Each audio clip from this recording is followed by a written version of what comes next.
Good morning, Cullman. Thank you for joining us on Cullman Today. I'm your host, Christine Wiggins, and today is Friday, January 10th. Coming up on Cullman Today, 360 Jeep Club says they're ready to assist Cullman.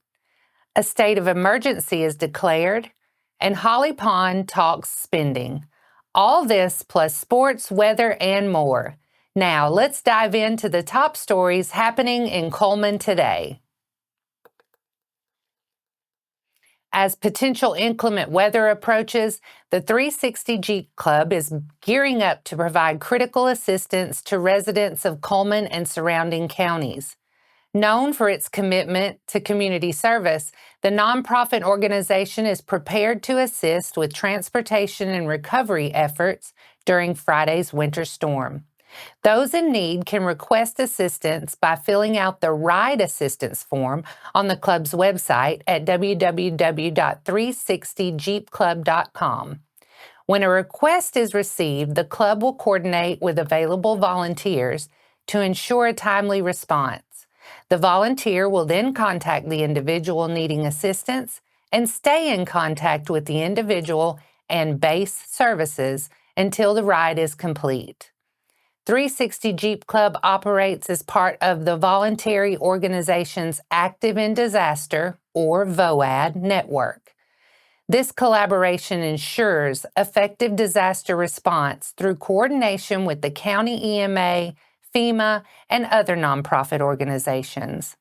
Summer Shaddix, public relations spokesperson for 360 Jeep Club, explains that while there are multiple businesses working hand in hand with VOAD, EMA, and FEMA, there are limited resources with off-road and recovery needs. That's where the Jeep Club comes in. Shaddix confirmed that the club has been activated by the EMA as of Wednesday and is standing by to assist.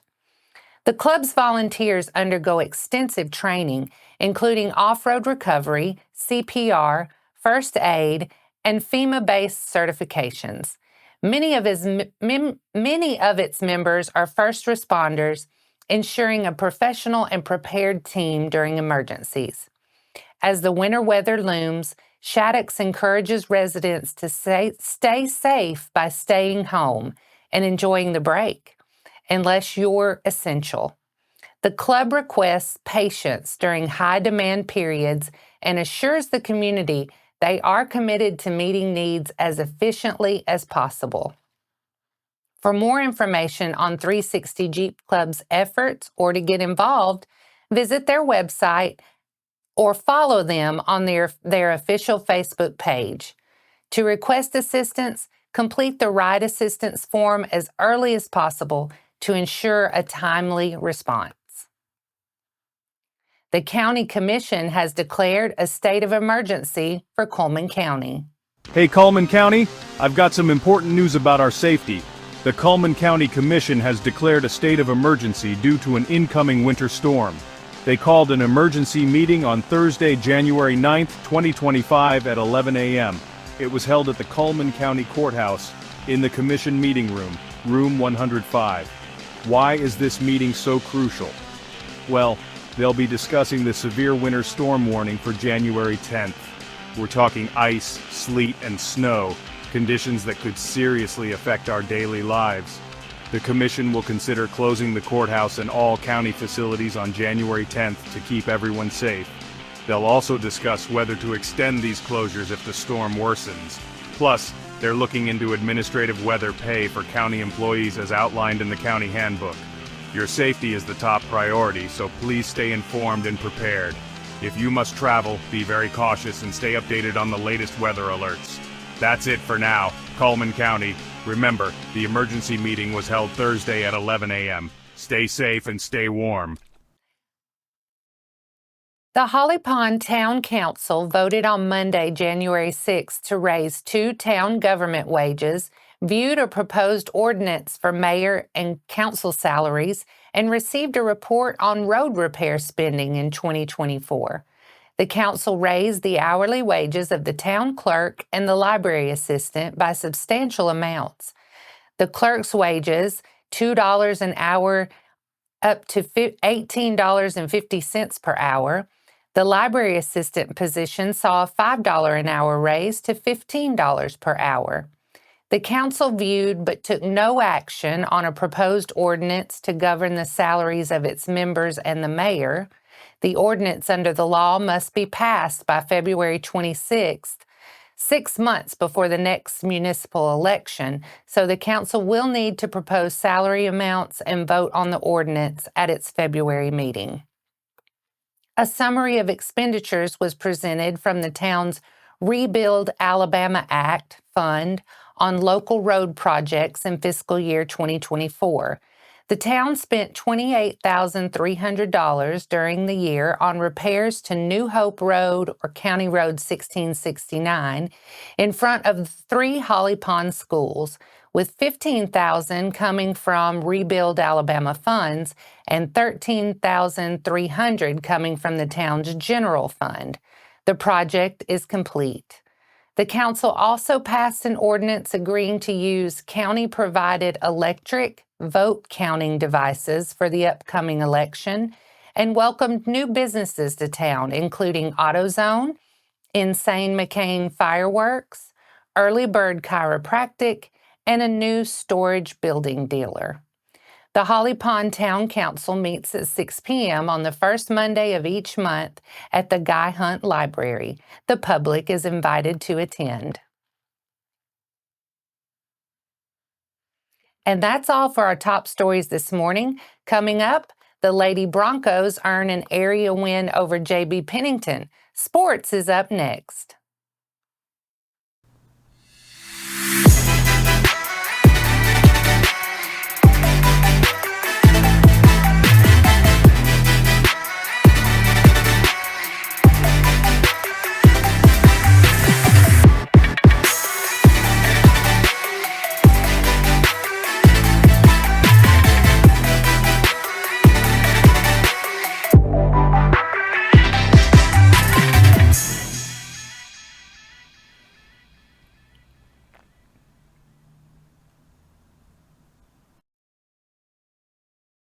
And welcome back. In today's sports segment, let's take a look at the Lady Broncos area win over JB Pennington Tuesday night. JB Pennington nailed a shot to get on the scoreboard first, but unlike the weather outside, Holly Pond quickly heated up on both sides of the ball. Ava Thomas split her free throws, and a steal by Millie McBee led to a fast break layup by Madison Butts, giving the Lady Broncos a 3-2 lead.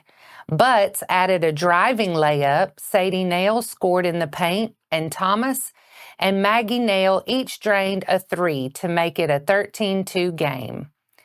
Thomas added a short jumper to push the lead to 15-2, and McBee scored the final 5 points of the quarter to give Holly Pond a 22 lead going into the second quarter. Thomas and Butts each added baskets in the paint to make it a 24-2 game. 5 straight points by Thomas plus a pair of free throws from Blakely Baggett gave them a 31-4 lead, and Sadie Nail laid another one in to put the Lady Broncos in front 34-11 at halftime. A basket from Maggie Nail and another score from Thomas made it an 18-point game, and Butts knocked down a 3 to extend the lead to 41-19. McBee, Maggie, Nail, and Thomas each scored before the end of the quarter to give Holly Pond a 49-24 lead going into the fourth quarter. Butts scored in the paint, and Alana Phillips drilled a 3 to make it a 54-26 game, and late baskets by McBee and Butts wrapped up a 59-30 area win for Holly Pond. Thomas led the way for Holly Pond with 18 points. Butts posted 14 points. McBee added 10, and Maggie Nail finished with 8. Holly Pond will host Vinemont next Tuesday for a big area matchup against the Eagles. That wraps up sports for today. After the break, we'll bring you 4 stories in under 4 minutes, including communication during the storm, a local woman promoting little free libraries, a new urologist joins Cullman Regional Medical Group, and a list of Cullman County warming shelters. We'll return right after this message.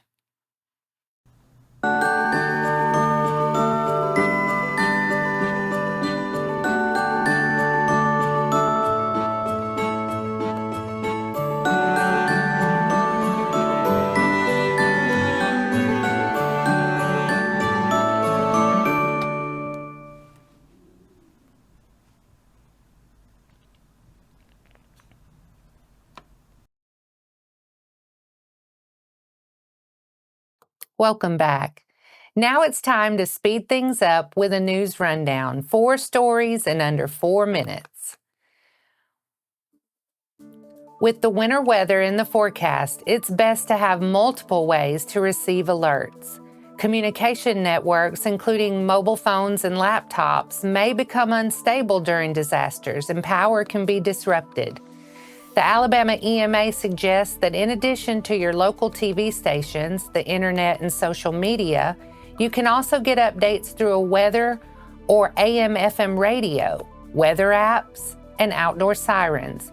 Plan ahead of time to guarantee that all household members know how to contact each other and where to meet in an emergency. The number of Little Free Library locations continues to expand around the area, thanks in part to the efforts of one local woman. Fairview resident Stephanie Sprouse said she dreamed of having multiple Little Free libraries in rural areas to share high-quality literature with children. Sprouse currently stewards 2 Little Free libraries. They're located at the Fairview Park by the Veterans Pavilion and the Eva Shorty Ryan Park by the Park Mailbox. The Eva Little Free Library was installed and officially opened to the public on December 23rd. Sprouse says she loves children's literature and hopes that children coming to these parks will leave with a good book to read. The Fairview and Eva Little Free Libraries were made possible by local church and school donations and literacy grants. If you have books you would like to donate, you can drop by a Little Free Library or contact Stephanie Sprouse at sprouse777@gmail.com or 205-601-7323 for pickup. Urologist Dr. Rodney Sanders has joined Cullman Regional Medical Group and will begin seeing patients in the hospital's urology clinic on Tuesday, February 4th. The hospital said Sanders' hire enhances Cullman Regional's expansion of local urology care, including the addition of 2 more urologists in the coming months. Dr. Sanders has practiced urology in Cullman since 1995. He earned a medical degree from the University of Tennessee College of Medicine in Memphis and completed his residency at Medical University of South Carolina in Charleston, where he served as chief resident. Cullman Regional staff will contact patients of Dr. Sanders to confirm appointments scheduled on or after February 4th and provide information about the transition. As Arctic air hits the area over the next few days, there are several warming shelters available for those in need. As press time, locations include Hanceville at Trinity Pentecostal Church of Hanceville Warming Shelter has moved to the Hanceville Civic Center. Fairview at Etha Baptist Church, Dodge City at Dodge City Town Hall Basement, and in Cullman, Donald E. Green Active Adult Center, Unsheltered International, and The Gathering Place at the Link of Cullman County. Visitors are encouraged to bring their own personal bedding, and for additional information about warming shelter locations and hours of operations, visit the Cullman County VOAD Facebook page. And that's your 4 stories in under 4 minutes. Now for a quick break before we look at the weather ahead and pay our respects with obituaries. I'll be right back after this quick message.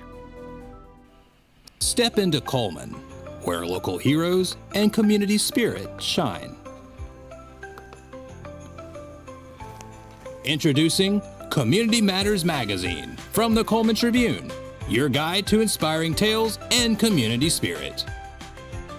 Celebrate our local champions and dive into the festivities at Christ Kindle Market. Feel the season's cheer and discover stories that inspire.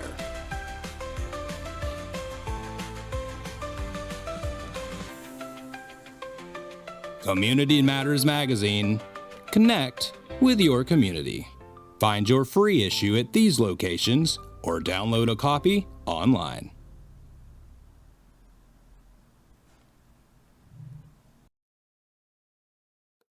Let's take a moment to pause and remember those who have lost their lives this week as we turn to obituaries.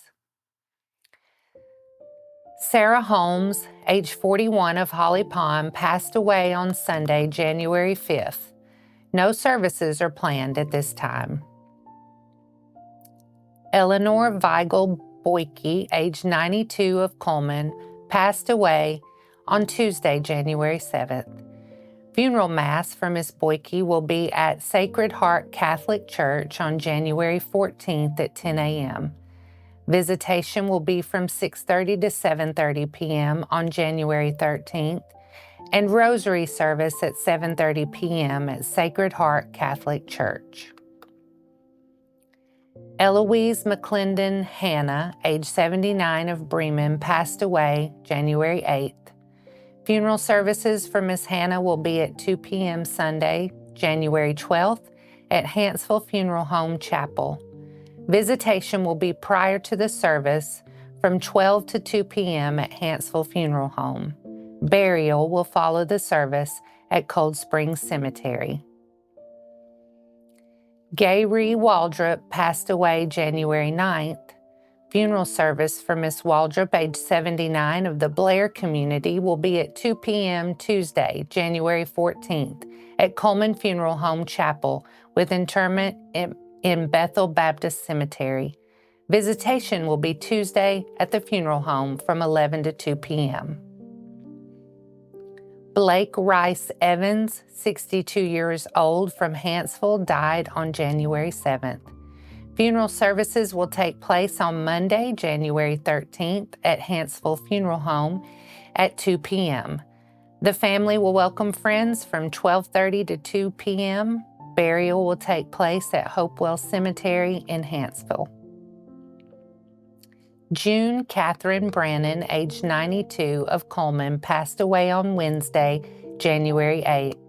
A visitation will be held Sunday, January 12th from 5 to 8 p.m. A funeral service will occur Monday, January 13th at 2 p.m. She will be laid to rest in Welty Cumberland Presbyterian Church. Our thoughts and prayers go out to their friends and families. Now let's take a moment to look ahead at today's weather forecast.